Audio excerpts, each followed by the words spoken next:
Kita ko po kung bakit niya laging idinidiin na kailangan natin si Rodante Marcoleta. Hindi po ito dahil politika. Ito po ay dahil ang mga taong nasa kapangyarihan ay dapat kasing tuwid ni Marcoleta. Kapag naglalagay po kayo ng mga tao na baluktot, ito ang nangyayari sa bayan natin.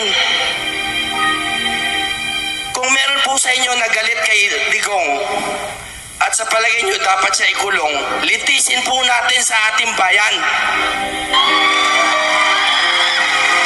Kung nandyan si Marcoleta, pwede siyang nagsisigaw sana. Kung may kapangyarihan siya, pwede niya sanang tinutulan yung kidnapping o yung rendition kay Tatay Digong. Hapon po sa inyo lahat. Ako po si Attorney Jimmy Bondok, sa atin pong mga hosts. Maraming salamat po for having me here. And to my idol number 38, Rodante Marcoleta.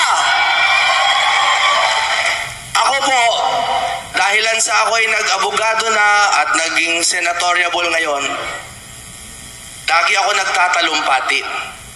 Pagkatapos ng talumpati, yung mga tao sumisigaw, sampol, ganyan. So magkasundo na po tayo. Ano po ba gusto nyo? Talumpati o kumanta na lang ako? O, kita nyo na? Kaya laging number 1 si Marcoleta, ako nandito ako. Ganito na lang po. Gusto ko lang po magsalita ng sandaling-sandali bago ko po kayo kantahan. Okay lang po ba? Alam niyo po kami ni Senator Marcoleta ay magkasama sa Hong Kong. Madalas po kami magkatabi. Nagseselos na po yung asawa niya sa akin.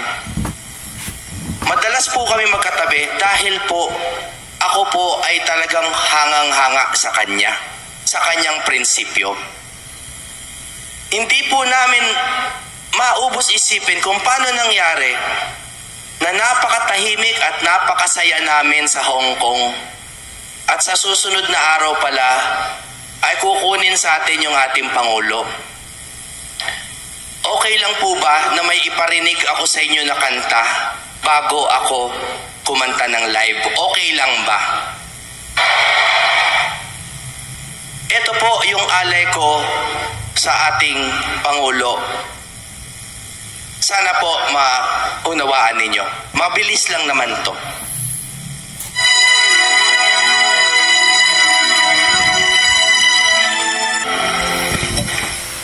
Si Tatay Digong, ang pinaka-idol sa aming lahat. Gusto ko sana sabihin ako pero hindi. Tuwing ini-introduce niya si Rodante Marcoleta, mas mahaba, mas malalim, pero hindi po ako naiinggit. Nakikita ko po kung bakit niya laging idinidiin na kailangan natin si Rodante Marcoleta. Hindi po ito dahil politika. Ito po ay ito po ay dahil ang mga taong nasa kapangyarihan ay dapat kasing tuwid ni Marcoleta. Kapag naglalagay po kayo ng mga tao na baluktot, ito ang nangyayari sa bayan natin. Kung meron po sa inyo na galit kay Digong at sa palagay nyo dapat siya ikulong, litisin po natin sa ating bayan.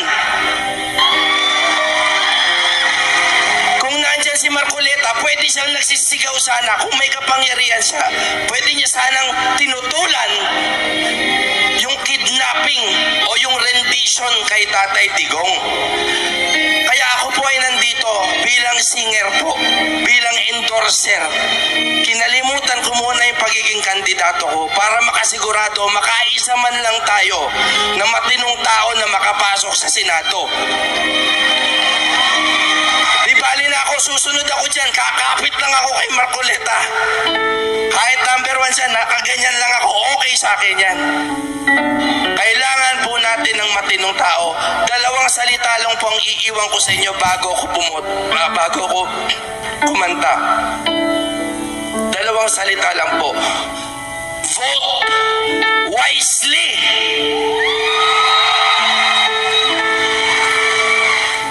Pasensya na po kayo kasi ni minsan hindi ako umiyak dito sa kampanya na to. Hindi ako mahilig tinatawag nilang admin misericordia, mga paawa. Hindi ako mahilig dyan. Pero yung nangyari po sa atin na ito ay malaki pong kabastusan sa ating kasaranlan. Ang tunay na kalayaan po ay mararating natin sa pamamagitan ng paninindigan. Hindi po ng mga pasigaw-sigaw lang sa kalye. Gagawin din natin yan. Pero ang tunay na laya po, itong kanta na to, sinulat ko, tunay na laya. Dahil kailangan natin ang mga malatigong na mga pinuno. At para sa akin po, nag-iisa lang ang malatigong na kandidato natin ngayon. It is Rodante Marcoleta. Kaya po, vote wisely. Kay tagal na natin hiwa-hiwalay.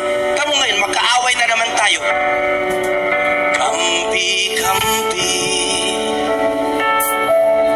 away-away.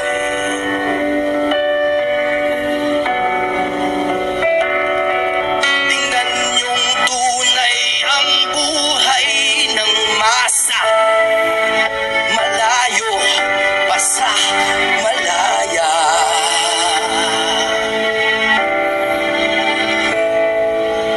Kay tagal pa nating magsasama-sama.